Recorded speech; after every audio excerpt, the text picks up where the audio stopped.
नमस्कार दोस्तों, मेरा नाम है लक्की कागरा और हमारे ये बुढ़ाना तहसील के गांव गोयले में।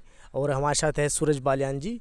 और इनसे हम बात करेंगे कि जैसा अभी प्रधानमंत्री जी ने एक कमिटमेंट किया है कि जो तीनों कृषि कानून हैं उनको ख़त्म करने के लिए प्रावधान किया है, लेकिन बावजूद उसके किसान धरना लगातार कर रहे हैं। वो वहाँ से जाने के लिए तैयार नहीं है, जानेंगे क्योंकि ये जो है राष्ट्रीय लोकदल और किसान मोर्चे से जुड़े हुए हैं। नमस्कार सर। नमस्कार जी। सर, तीनों कृषि कानून तो ख़त्म होने का जो प्रस्ताव है वो सेंट्रल गवर्नमेंट ने स्टार्ट कर दिया है, लेकिन किसान धरना ख़त्म क्यों नहीं कर रहे? दरअसल तो ये तीन काले कानून भी ख़त्म थे हमारे, पर इससे अलग भी मांगे थी। एमएसपी पर गारंटी से कानून बने और जो हमारे किसान लोग वहाँ शहीद हुए हैं 600 से 700, उन्हें मुआवजा मिले। और जो 700-800 मुकदमे लोगों पे लगे हुए हैं ये ख़त्म हो गए। सर, जब और 11 दौर की वार्ता हुई इस सरकार के साथ, तो उस टाइम पे आप सिर्फ जो तीनों कृषि कानून हैं उनके बारे में और सिर्फ एमएसपी के बारे में बात कर रहे थे। लेकिन अभी फ़िलहाल जैसा कि आपने एक ओपन लेटर लिखा है, संयुक्त किसान मोर्चा ने एक ओपन लेटर लिखा है सेंट्रल गवर्नमेंट को, उसमें 6 मांगे हैं। वो कौन कौन सी मांगे हैं? ये 6 मांगे बताई तो मैंने आपको। अजय मिश्रा की भी गिरफ्तारी है उसमें। जी जी। और ये एमएसपी पर गारंटी कानून बने और शहीदों के स्मारक बने और मुकदमे वापसी हो, और जो पुराली पे मुकदमे थे उस कानून को रद्द करेंगे। और ये सर, कुछ जो टेलीविज़न में जो जर्नलिस्ट है वो कह रहे हैं कि जो नेता नहीं कर सके किसानों के लिए वो प्रधानमंत्री ने किया है। और ये जो कृषि कानून ख़त्म करने का जो प्रस्ताव रखा है सेंट्रल गवर्नमेंट ने, आप इसे किस तरह से देखते हो? एज ए पॉलिटिकल स्टंट या फिर किसानों का हित? ये राजनीतिक स्टंट है, सब जानते हैं। 6 महीने में तक किसानों के साथ इन्होंने 11 दौर की बातें करी।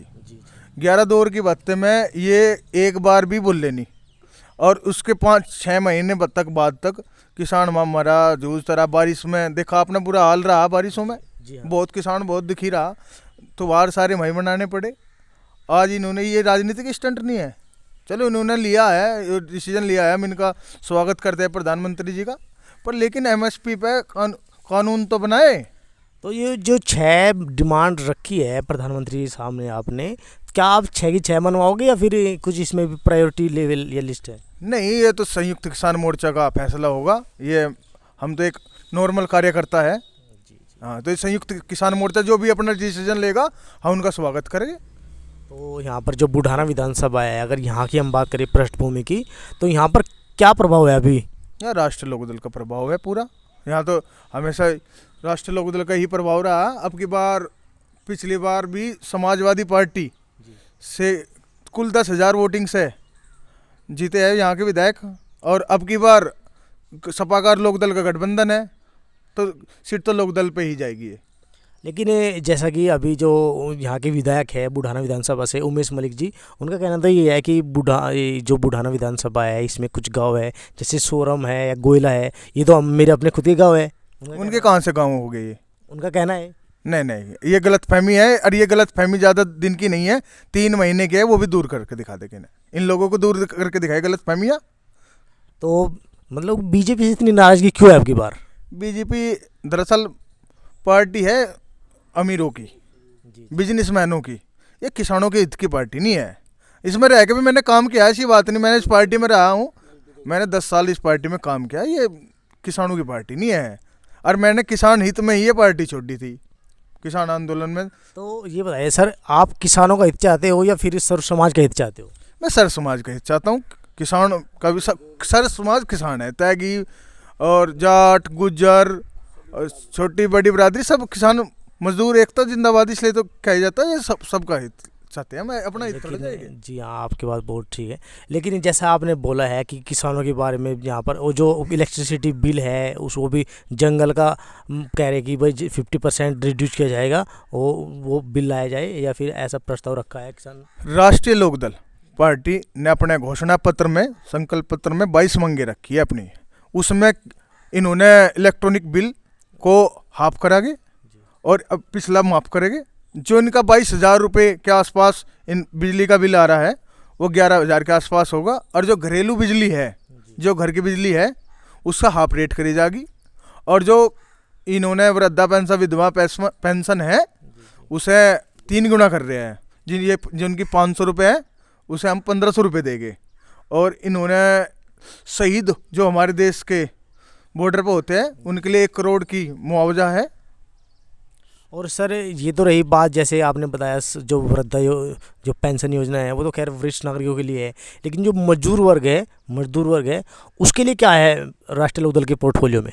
नहीं, पोर्टफोलियो में देखो, बिजली तो सभी यूज करते हैं। देखो, लेकिन जैसा कि आपने अभी बताया कि ये तो जंगल की 50% रिड्यूज होगी, तो जो यहाँ पर जो आवासीय स्थल है वहाँ पे तो कोई कम नहीं होगा। नहीं, घरेलू तो आपको बताया तो मैंने, घरेलू हाफ रेट हो रही है और जो पिछला बिल है वो माफ़ होगा।